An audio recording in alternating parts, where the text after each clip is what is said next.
Ay, a ver, entonces, pues vamos a recordar qué estábamos haciendo, porque no sé ustedes, pero yo la verdad es que ya no me acuerdo qué estábamos haciendo, ¿no? Entonces, estábamos en el teorema de Levi, y el teorema de Levi, así lo voy a decir rápidamente, lo que dice es que si tienes una sucesión de funciones integrables, una sucesión no decreciente, es importante, de tal manera que las integrales sí convergen a algo, entonces puedes definir la función límite y esa es integrable y además el límite de las integrales es la integral del límite.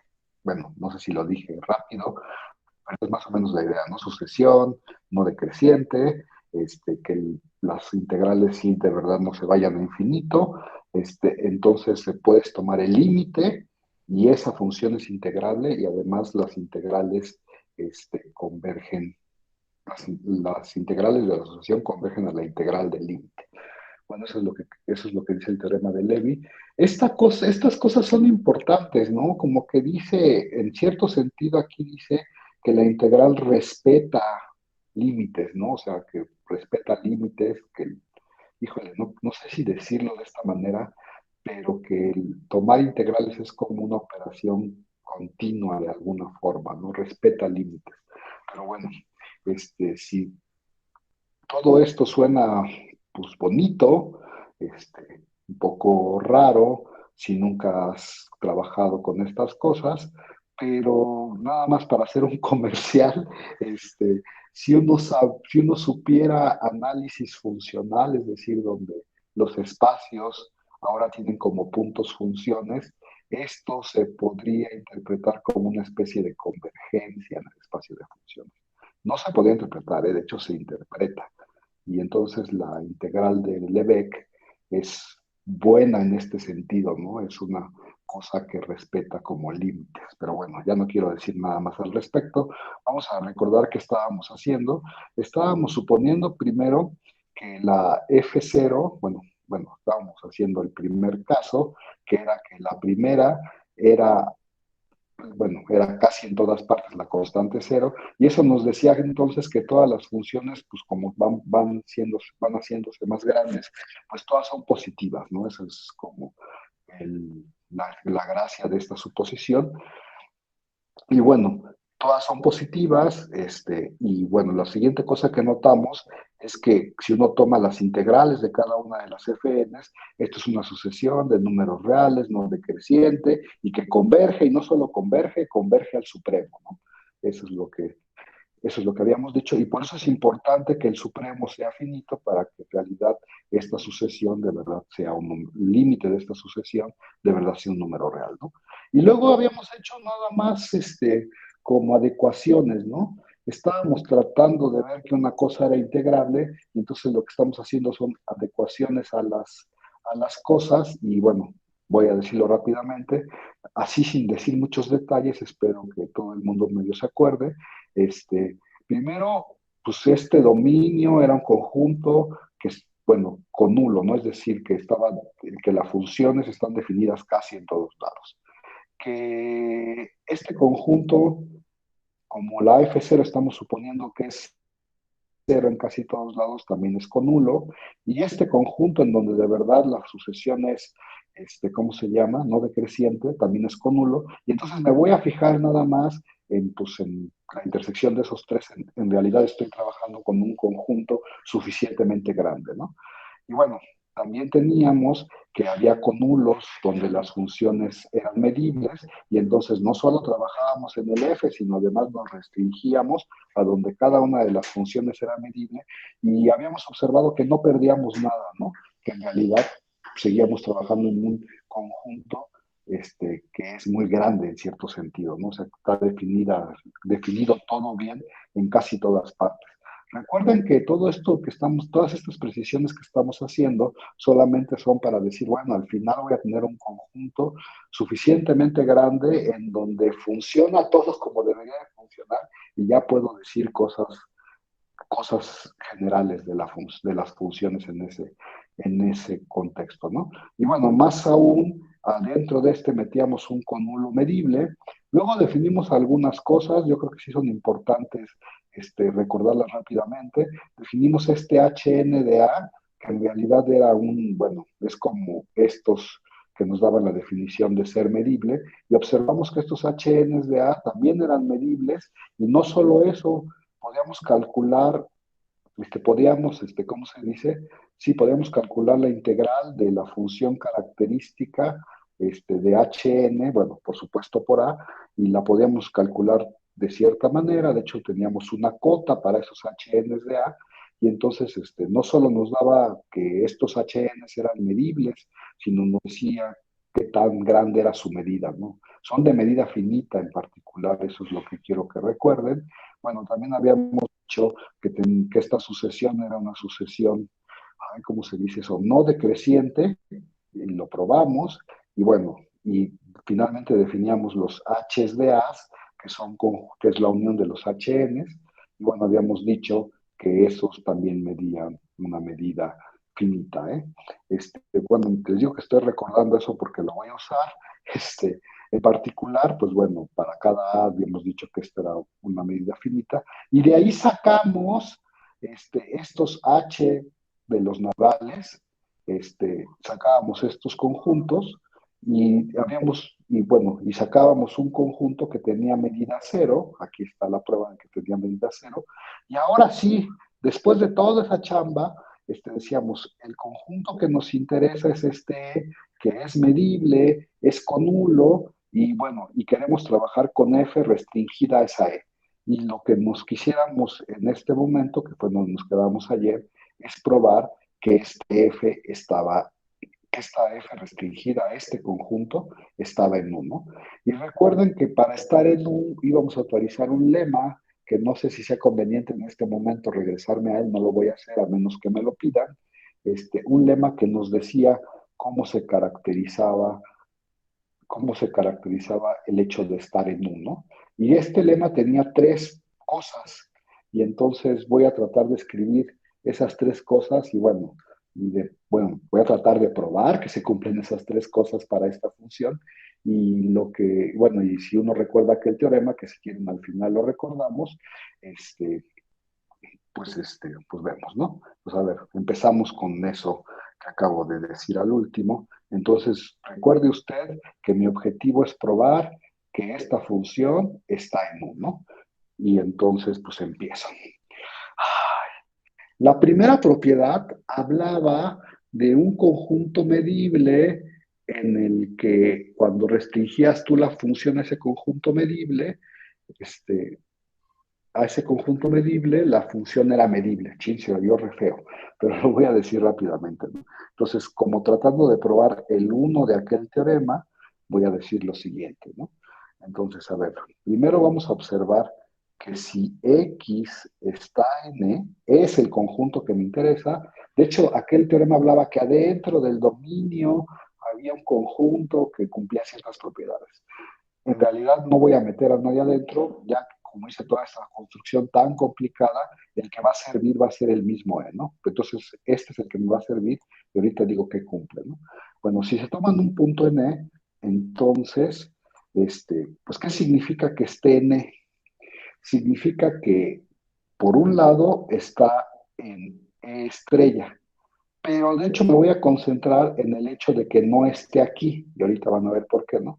Entonces, como no está en esa intersección, eso quiere decir que existe, y no sé cómo lo llamaré, pues supongo que K0 mayor o igual que 1, de tal manera que X no está en el H K0, ¿no? Y entonces, pues, ¿qué significa eso?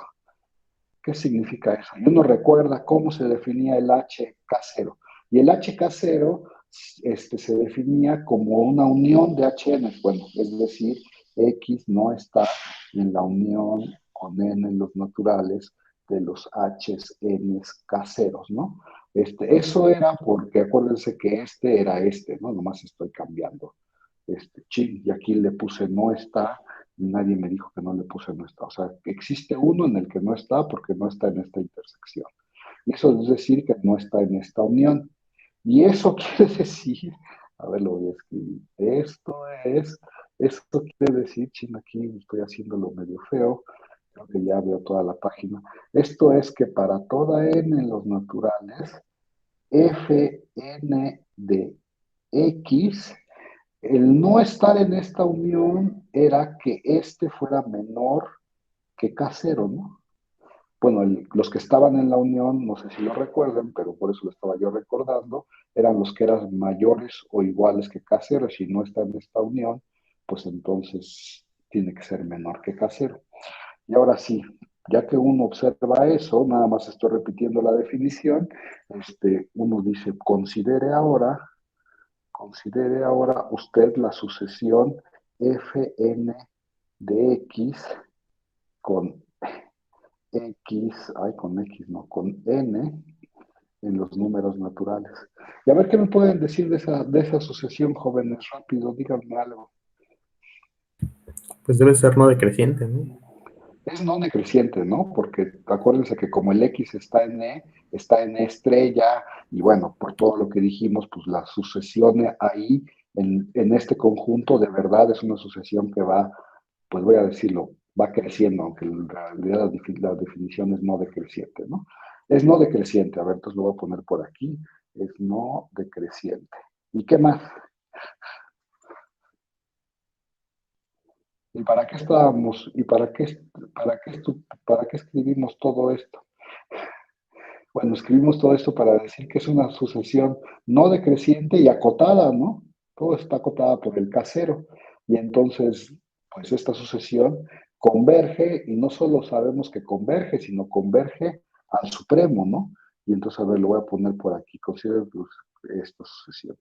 Tenemos que, y lo voy a escribir así, f de x es igual al límite, cuando n tiende a infinito, de las fn de x. ¿Se acuerdan que aquí así estaba definido la f, ¿no? Como el límite de las fn. Y esto, pues de verdad converge, y no solo eso, converge al supremo, o sea, lo puedo poner como el supremo si yo quisiera, y esto, pues es un número real de verdad, ¿no? O sea, de verdad esta expresión converge y converge al supremo. Y entonces eso quiere decir que, a ver, lo voy a poner aquí, por lo tanto, F está definida en casi todas partes. Está definida en casi todas partes. Eso quiere decir que el dominio de F de verdad es un conjunto conulo, ¿no? Y esa era una de las primeras cosas que yo tenía que probar para ver que la función es, bueno, para poder aplicarle el criterio de que estaba en U. Necesitaba una función que su dominio fuera conulo. Y ya lo tengo, ¿no? La función, que lo recuerdo una vez más, es esta, tiene como dominio E, y ese E acabo de decir que de verdad está, o sea, la función tiene dominio E, es decir, esta función está bien definida en todos los puntos de E, y bueno, esa era una de las cosas que yo tenía que probar. Bueno, y la otra observación que uno tiene que hacer para acabar de probar uno, es decir, bueno, también como para toda n en los naturales, yo tengo que f restringida a n es medible. Acuérdense quién era EN. Por acá estaba, ya no sé si lo voy a encontrar. Pero EN, aquí está, ¿no? Esto era el conjunto con nulo en el dominio, de tal manera que esta era medible, ¿no? Esos eran los EN.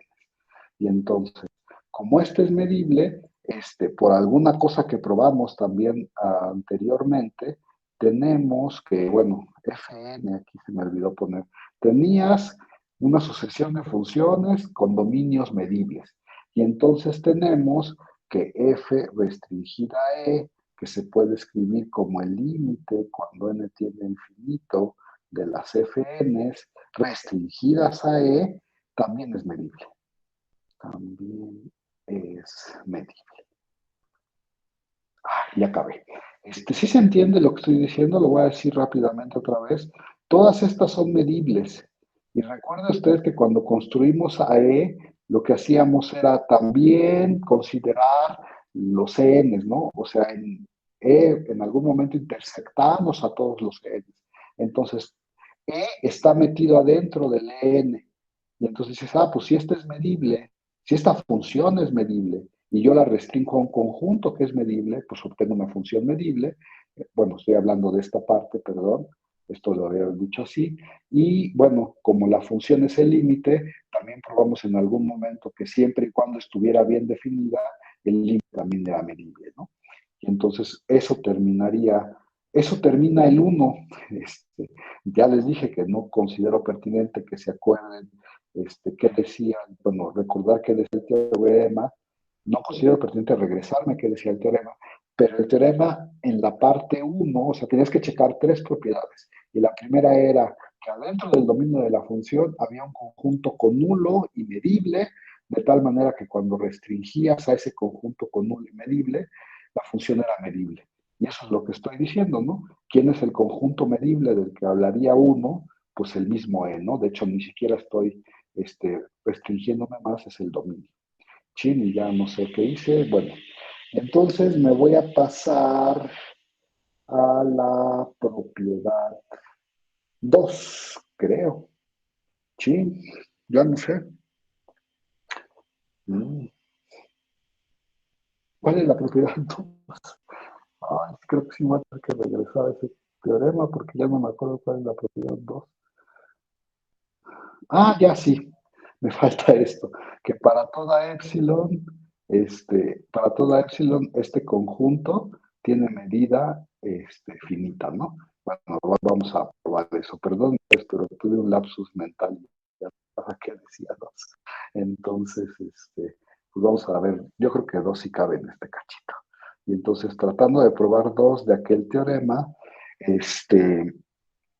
pues dame una epsilon mayor que cero, o sea, me echan una epsilon y yo tengo que ver qué onda con el conjunto de las X que están en E y que además la función vale mayor o igual que epsilon. Tengo que ver eso y entonces digo, ajá. Ok, voy a hacer un dibujo nada más para que todo quede bien claro. Espero que ya con eso quede bien claro. Y entonces dices, pues por aquí está f de x, ¿no? Ay, ching. Por aquí está f de x. Y entonces dices, ajá. Pero acuérdense que hay una sucesión que le va convergiendo, ¿no? La voy a pintar, no sé, así. F1 de X, F2, ya no voy a pintar más, así bla, bla, bla. Acuérdense que la sucesión es creciente y va convergiendo hacia ese puntito, ¿no? Y va convergiendo hacia ese puntito y entonces dices, ok, ajá, ajá, ajá, ajá, ajá, ajá. F de X es mayor que epsilon. Ok, entonces debería yo de pintar la epsilon, ¿no? O sea, me estoy fijando en todas las X de tal manera que f de X es mayor o igual que epsilon. Entonces, por algún lugar, ahí anda la epsilon, ¿no? Por algún lugar, ahí anda la epsilon. Sí, no sé a dónde pintarla. Pues la voy a pintar en algún lugar. En algún lugar, ahí anda la epsilon, ¿no? Por aquí está la epsilon, qué sé yo. Por acá está el cero, pues qué sé yo. Y entonces dices, bueno, pues entonces te fijas, voy a hacer aquí un zoom, ya no sé qué es lo que estoy tratando de decir, esperen un segundo, porque ya me confundí yo. Ajá. Y entonces los H's tengo que verlo como un H, no sé qué H quiero verlo, no sé cómo qué H quiero verlo. Ajá. Pues sí, ¿verdad? Bueno, lo voy a pintar así. A ver, fíjese usted en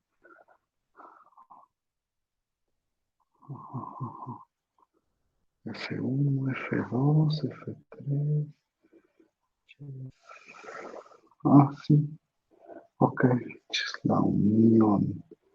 Entonces, aquí está. Sí, pero ¿por qué me estoy fijando en ese?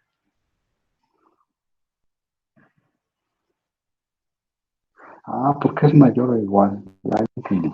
Perdonen ustedes, pero es que tenía yo un pequeño problema. Sí, me voy a fijar en epsilon sobre 2. Y uno se preguntaría, bueno, ¿y por qué te fijas en epsilon sobre 2? ¿Por qué no te fijas en esta diferencia, que era lo que yo estaba pensando? Y pues es que a lo mejor no tengo esa diferencia, ¿no? Porque f de x podría estar aquí. Entonces sí tengo que agarrarme un punto que esté más atrás, ¿no? Y por eso quiero considerar epsilon sobre 2. Y entonces digo, ah, pues fíjate que esta parte que estoy diciendo aquí, ese conjunto que yo quiero probar, que es de medida finita, está contenido, lo voy a poner aquí, en h de epsilon sobre 2. Y entonces uno recuerda, ¿y quién era h de epsilon sobre 2? Lo voy a poner aquí rápidamente, era la unión con los naturales de los h's, n's, epsilon sobre 2, ¿no? Y entonces uno dice, a ver, ¿y por qué está contenido aquí? Dices, pues tómate un punto que, bueno, dices, tómate ese punto X, ¿no? Que está de este lado, es el que estoy pintando acá. Entonces su f de X está aquí. Y entonces tú dices, ¿está de verdad del otro lado? Pues para checar que está del otro lado solo tienes que encontrar una función n para la cual f de n de x sea más grande que epsilon sobre 2, ¿no? Pero como este monito de verdad es más chiquito, epsilon sobre 2 es más chiquito que f de x, en esta vecindad se deben de meter eventualmente todos los puntos, ¿no? Pues cuando se mete, el primero que se mete, pues puedes tomar esa n y entonces ya va a cumplir que fn de x es mayor o igual que epsilon sobre 2 y entonces ya está del otro lado, ¿no? Y entonces dices, ah, bueno, sí queda clara esa igualdad, porque yo me estaba haciendo bolas, pero ya dije bien por qué. Digo, perdón, esta contención, no la igualdad, esta contención. O sea, te tienes que meter eventualmente adentro de esta bolita. Y bueno, sí tengo que usar epsilon sobre 2 porque el f de x podría estar parado aquí, ¿no? Y entonces necesito algo que esté a la izquierda de f de x. Por eso me estoy tomando el epsilon sobre 2 y luego dices, vale, ¿para qué me está diciendo esto? Porque nosotros ya probamos, y espero que esté aquí arribita, pero así está aquí arribita, fíjense, nosotros ya probamos que para cualquier número positivo, la medida del h de a es finita, entonces la medida de este es finita, entonces la medida de este es finita, y entonces tenemos que poner aquí, bueno, por lo tanto, la medida de los x, tales que x está en e y f de x es mayor o igual que epsilon, pues como está como metido en un conjunto de medida finita, pues tiene que tener medida finita y eso sería la prueba del 2. ¿Alguna pregunta acerca del 2? ¿No? Bueno, y entonces si no tienen preguntas, pues nos pasamos al 3, ¿no? ¿Qué decía 3? A ver, lo voy a tratar de decir rápidamente. El 3 de aquel teorema, híjole, pues ya no me acuerdo, entonces creo que voy a regresar. Yo que decía que no me iba a regresar. Perdonen ustedes. El 3 de aquel teorema, no sé si ya me pasé, así el 3 de aquel teorema dice, perdón, que el supremo de todas las que son simples y más chiquitas que f de las integrales también es un número finito, ¿no? Bueno, es un número real. Y entonces, pues hay que probar eso y entonces pues vamos empezando a ver cómo se prueba el 3. ¿Sí?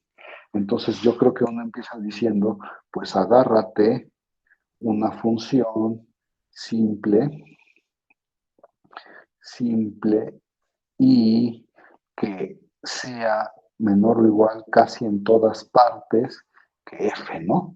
Y entonces lo que queremos ver es que bueno, lo que quiero probar en este momento es que cuando yo integre la g va a estar acotada por algún número que no voy a decir ahorita, y si la integral de la g está acotada por un número, pues entonces todas estas, pues su supremo tiene que ser menor que ese número, ¿no? O sea, lo que estoy persiguiendo es un número que me acote a la integral de g, ¿no? Y como estoy suponiendo que g es simple y menor o igual que f casi en todas partes, pues entonces todo el conjunto de las integrales estará acotado por ese mismo número.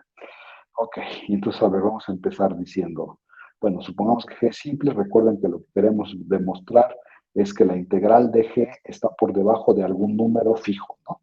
Y entonces, pues vamos a empezar diciendo, a ver, defina usted el siguiente conjunto. H es igual a todas las X, tales que G de X es distinto de cero. Por cierto, yo tendría que mencionar, tendría que mencionar que, ¿qué tendría que mencionar? Así tengo que mencionar que esta prueba es muy parecida a una que ya hicimos antes, ¿eh? Entonces espero que al final les resulte conocido lo que estamos haciendo. Bueno, defino ese conjunto. Y entonces dices, recuerda que, y espero que todo el mundo lo vea claro, que H tiene medida finita. ¿Alguien me puede decir por qué rápido? O, o, o todo, es que ya lo hemos comentado, creo, por eso dije recuerda que, pero lo voy a decir rápidamente. Acuérdense que la G es simple, ¿no? Entonces, como la G es simple, perdón, se puede escribir como una suma, ¿no?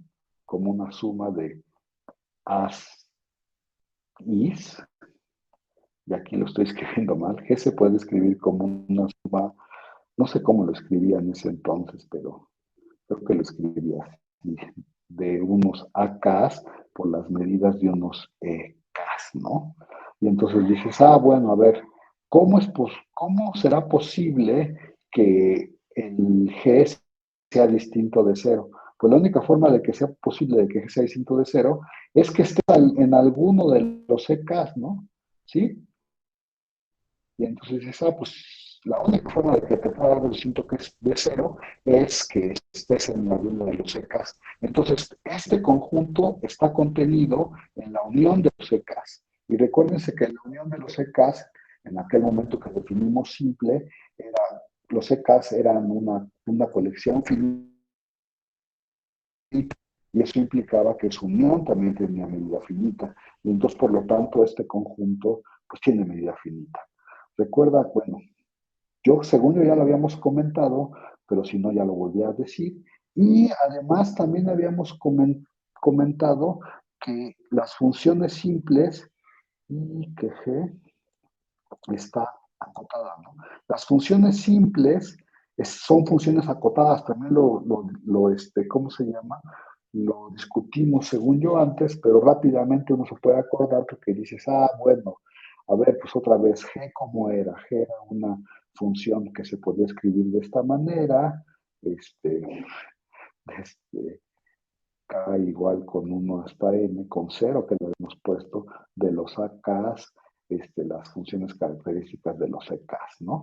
Y entonces decías, pues sí, estos a lo más, pues lo más que puede valer son las sumas de los AKs, pero acuérdense que los EKs los podíamos tomar hasta ajenos, ¿no?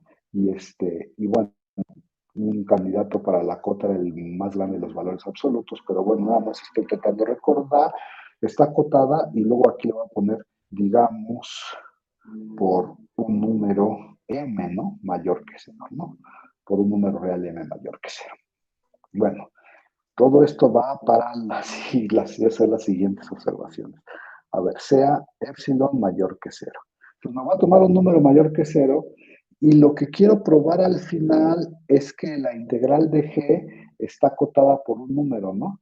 La integral de g está acotada por un número que dije fijo aquí, que todavía no voy a decir quién es, pero lo que en realidad que voy a decir es que esta es menor o igual que un número más epsilon para toda epsilon y entonces pues en realidad como es para toda epsilon pues este va a desaparecer, ¿no? Pero y aquí voy a poner menor o igual.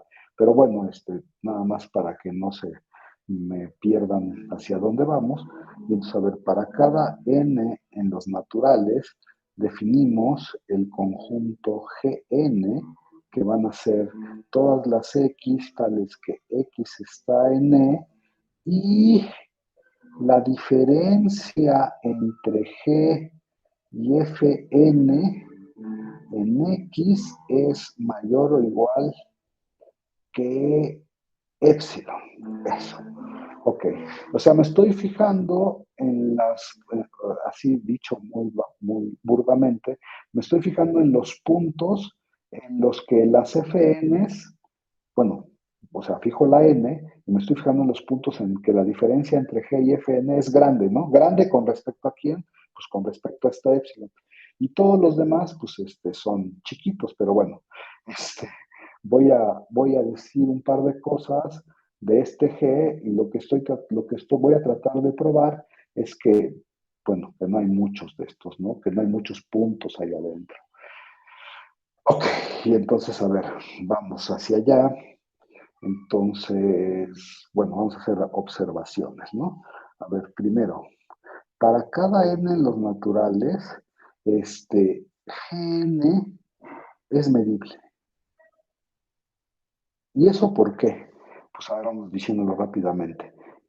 Acuérdense que las Fn son medibles, ¿no? Y entonces, la G es una función simple y acuérdense que las simples siempre son medibles. Entonces, la diferencia, que también ya vimos, es una función medible.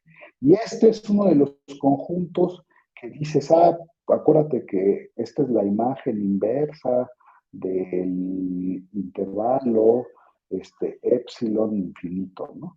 Y acuérdense que todas estas cosas son medibles, entonces, pues este conjunto de verdad es medible. ¿Por qué? Porque estos son medibles y ya dijimos todo lo demás. A menos que alguien me diga algo, pues eso lo voy a dejar así. Y la otra cosa que uno tendría que observar es que esta es una sucesión no creciente, creo que se llaman estas. O sea, es decir, que se van conteniendo de esta manera. O sea, el G0 contiene el G1, el G1 contiene el G2, bla, bla, bla, bla, bla. No sé cuántos poner, voy a poner estos. Listo. Este, pues, ¿por qué esa es una? Bueno, pues a ver, voy a tratar de decir por qué eso es porque eso es cierto, porque lo hemos venido diciendo para que todo quede más o menos claro. Y aquí uno tendría que decir, a ver, pues tómate una K, una N, ¿no? N mayor o igual que 1. Y entonces para probar eso, pues, a ver, me tomo un K en N mayor o igual que 1 y un X en el Gn, ¿no? Y lo que quiero probar es que está en el Gn menos 1. Y entonces recuerdo que la sucesión es no decreciente, eso quiere decir que el Fn menos 1 de X es menor que Fn de X. Eso lo tengo porque así es la sucesión, ¿no? Y entonces, pues ya acabé, ¿no? Porque dices, pues le sumo aquí G menos Fn, bueno, le sumaría yo de ambos lados, perdonen ustedes, le sumaría yo G de X menos Fn menos 1 de X, pues es menor o igual que G de X. Ay, lo escribí mal, perdonen ustedes. Quiero ponerle menos y sumarle G, entonces lo voy a escribir bien. Entonces, como le voy a poner menos, la desigualdad se me va a voltear y entonces voy a tener así, menor o igual que G menos Fn menos 1 de X, ¿no? G de X aquí me faltó. Espero que nadie se moleste porque la puse ahí. Pero como el X está en Gn, eso quiere decir que esto es mayor o igual que epsilon, ¿no? Y eso ya me dice, pues que ya acabé, ¿no? Que X está en Gn menos 1, ¿no? Pues porque cumple que este numerito es mayor que epsilon. Y listo. Bueno, nada más era observar eso. Ok. Y entonces vamos a definir ahora, entonces considere usted ahora, ay, ¿cuánto tiempo nos queda? A ver si acabamos.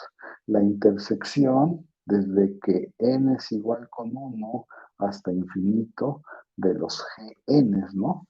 Y entonces yo quisiera que me dijeran si ven claramente que eso es lo mismo que todas las xn, de tal manera que g de x es mayor o igual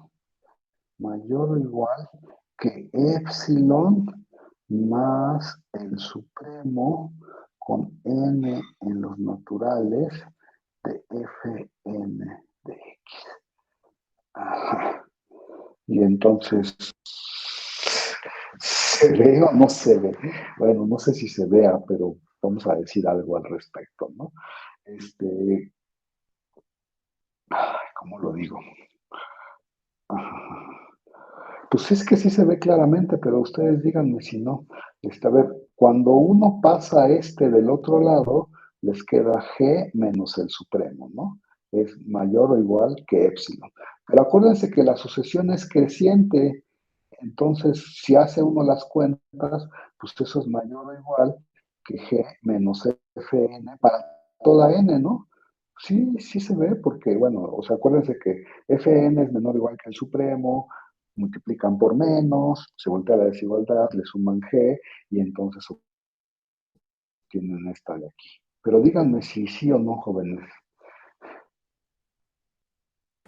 Sí, Sí, ¿no? O sea, pues eso sería más o menos claro. Entonces no voy a decir nada más al respecto. O sea, esto nomás habría que hacer las cuentas, pero sí se ve. Lo importante que note usted aquí es que esto está contenido en las X, de tal manera que X está en E, y f de X es más chiquito que g de X. Ajá. Y bueno, nada más habría que decir por qué es cierta esta contención, pero sí se ve, espero que sí se vea, si es más chiquito o es menor o igual. Espérenme un segundo. Ajá, ajá, pues creo que sí está bien. Entonces, a ver, ¿por qué es cierta esta contención? Pues vamos viendo, ¿no? Que esté en E, pues sí es claro. Y luego, ¿qué pasa si esto es cierto, no? Sí, yo creo que podríamos hacer un dibujo y ya con eso quedaría, espero, no sé. Entonces pones ahí los reales y dices, yo sé que si está del lado izquierdo, lo que está pasando es que por aquí está el supremo de las FNs, que por cierto, el supremo de las FNs se llama F de X. No sé si me molesten mucho si lo pongo así, pero este es el supremo, ¿no? De las FNs. Bueno, ya escribí las dos cosas, no sé para qué estoy payaseando. Y entonces dices, pues fíjate que por ahí está la epsilon, que quién sabe qué tan grande o chiquita sea, pero pues la epsilon es alguna distancia por ahí, esa es la epsilon. Y entonces le estoy sumando eso y la G está del otro lado, ¿no? Bueno, por acá está la G, no sé, tiene que estar más del otro lado. Y entonces dices, pues pues sí, ¿no? O sea, la G, acuérdense que pues, la f de x, que es supremo, pues la G tiene que estar a la derecha y entonces dices, pues en la G particular, la G es más grande que f de x. No sé si ya con eso tengamos todo, pero no creo que haya que decir mucho más. Si es cierta esta contención, ¿preguntas o no? Jóvenes. Y bueno, ya voy a decir lo último que quiero decir, y entonces nada más quiero decir que note usted que, a ver si lo puedo decir. Por cierto, ¿como cuánto vale la F? Y eso es una cosa que a lo mejor podría yo decir en este mismo dibujo. ¿Como cuánto vale este supremo? Pues acuérdense que toda la sucesión es más grande que cero, ¿no? Y entonces esto vale más grande que cero. ¿Ok? O sea, no sé si, o sea, estamos suponiendo que la F0 es cero, ¿no? Ya en E, porque en E ya acuérdense que ya todo funciona bien, entonces la F0 es cero. Como la función es no decreciente, pues todas las Fn son más grandes que cero, mayores o iguales que cero, perdón. Y entonces dices, pues entonces su supremo pues tiene que ser mayor o igual que cero, ¿no? Y entonces dices, pues el cero, quién sabe dónde ande, pues, pero anda por ahí, ¿no? Podría ser que f de x sea el mismo cero, pero o anda aquí o anda de este lado. Y entonces todo eso es para decir que entonces G0,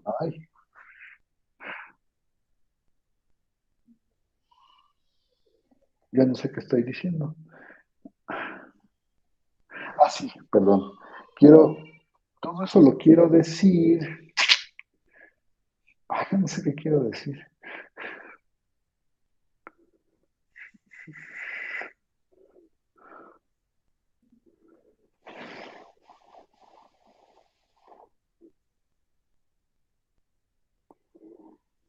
Ya no sé qué quiero decir. O sea, ¿para qué dije esto? Entonces, aquí me falta una llave, por cierto. Ya no sé qué quiero decir, qué era eso, todavía me queda un poquito de tiempo. A ver, entonces, ¿para qué quiero decir todo eso?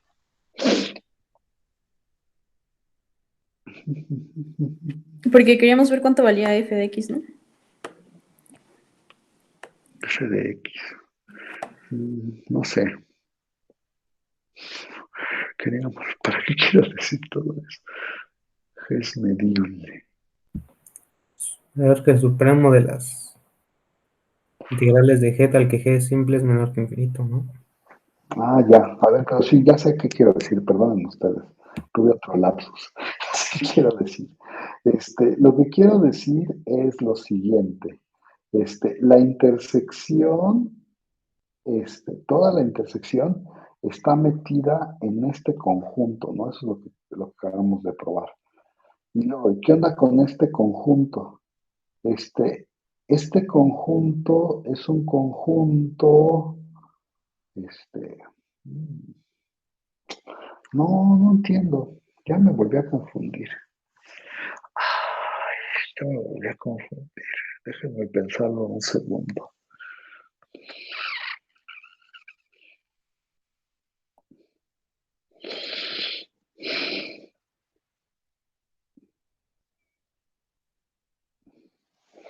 Déjenme pensarlo un segundo, ¿eh? Es que sí sé qué quiero decir, pero no entiendo para qué puse este conjunto entonces aquí. ¿Me sirve de algo? ¿Me sirve de algo?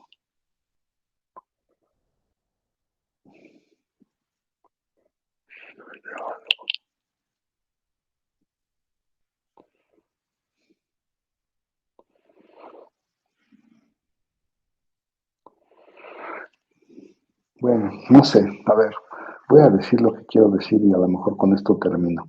A ver, note usted que G0 está contenido en H, pero para eso no necesito nada de esto. Pero esto a lo mejor lo uso después, ¿eh? No estoy seguro. Pero bueno, a ver, lo que quiero es notar que G0 está contenido en H.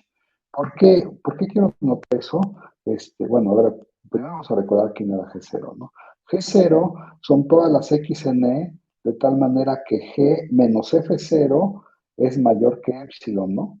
Y entonces dices, pero recuerdo que cuando yo pongo 0 aquí, esta función es la constante 0, ¿no? Y entonces, o sea, en particular, ¿quién sería G? G0, ¿no? Cuando pongo 0 aquí, esto se elimina, ¿no? Que la constante 0 pues no cuenta, y entonces dices, pues son todos los puntos que el G de X es mayor o igual que eso. Es decir, en G0, los puntos, bueno, G de X vale más grande que epsilon, en particular vale distinto que 0. Entonces, pues sí, G0 está contenido en H, eso nomás es una observación, y entonces dices, ¿y eso para qué? Porque yo puedo concluir que la medida de G0, por cierto, G0 es medible, porque ya lo habíamos puesto por ahí, G0 es medible, entonces está contenido en un medible de medida finita, y entonces dices, pues yo lo que puedo concluir es que este tiene medida finita. Y bueno, eso lo quería poner, porque entonces yo podía concluir, por lo tanto, lo que puedo concluir es que 0, que es la...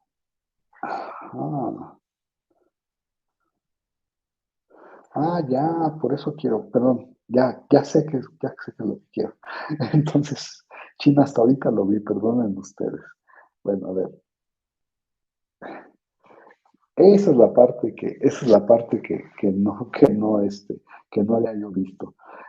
Este, yo probé aquí que este conjunto, la intersección, estaba metido en este conjunto, ¿no? Y entonces ahora sí les voy a hacer una pregunta. ¿Y este conjunto qué medida tiene?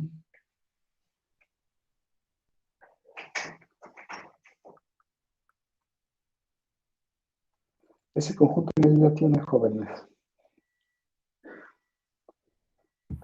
Pues debe ser No sé si... finita, ¿no? No, fíjate que puedes decir un poco más que eso. Tú sabes que la G es más chiquita que la F. en casi todas partes. Y aquí me estoy fijando en donde la F es más chiquita que la G. Entonces, como yo tengo la hipótesis de acá arriba, yo sé que este de aquí Es cero, ¿no? tiene medida cero, ¿no? Este tiene medida cero, medida igual a cero. Y entonces este tiene medida igual a cero, ¿no? Eso es, o sea, eso es lo que estoy concluyendo. A ver, por eso lo que estoy diciendo es, pues este conjunto, la intersección, tiene que tener medida cero, pero eso lo saco desde acá, ¿no? Bueno, ¿para qué noté que el primero tenía medida finita? Porque acuérdense que hace muchos años también probamos que si tenías una sucesión anidada de este estilo y el primero o alguno de ellos tiene medida finita, en particular el primero, entonces esta intersección, su medida es exactamente el límite de, el límite cuando n tiende a infinito de las medidas de los gns, ¿no?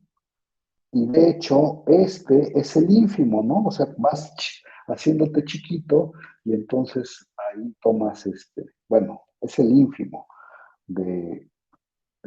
con n en los naturales de las medidas de las genes, ¿no? Sí, se acuerdan, no sé si se acuerdan de eso fue hace mucho tiempo, pero bueno, entonces esta sucesión, las medidas van decreciendo y entonces convergen al ínfimo. Y chin, ya se nos acabó la clase, pero lo que tenemos que hacer, bueno, chin, ya no sé qué voy a hacer porque ya se nos fue otra clase, pero bueno, voy a decirlo rápidamente lo que quiero hacer ahorita. Por acá está el cero, por acá está epsilon, y entonces me quiero tomar uno como, esta es una sucesión decreciente que converge a cero, pues lo que acabamos de argumentar, que es una sucesión decreciente que converge a cero, entonces eventualmente se va a tener que meter, bueno, podría empezar muy lejos, pero eventualmente se va a meter en el intervalo cero epsilon, ¿no? Y entonces yo quiero tomarme uno de estos, es decir, no sé si lo quiero poner rápidamente, quiero decir, por lo tanto, existe, sí, no sé cómo llamarle a ese, ya usé M, ya usé N mayúscula, no se acuerdan ustedes. Creo que no. Bueno, lo voy a poner así. Existe una N en los naturales de tal manera que la medida del Gn es menor que epsilon, ¿no? Y este de aquí sería la medida del Gn, ¿no? O sea, me tomo uno de esos que se meta ahí adentro. ¡Chin! Pues ya se acabó la clase. Y ya casi acabamos. Nos faltan como 5 renglones. Pues ni modo. Pues lo dejamos para mañana, ¿va? Voy a dejar de grabar y si tienen alguna pregunta me dicen. Ay, chin.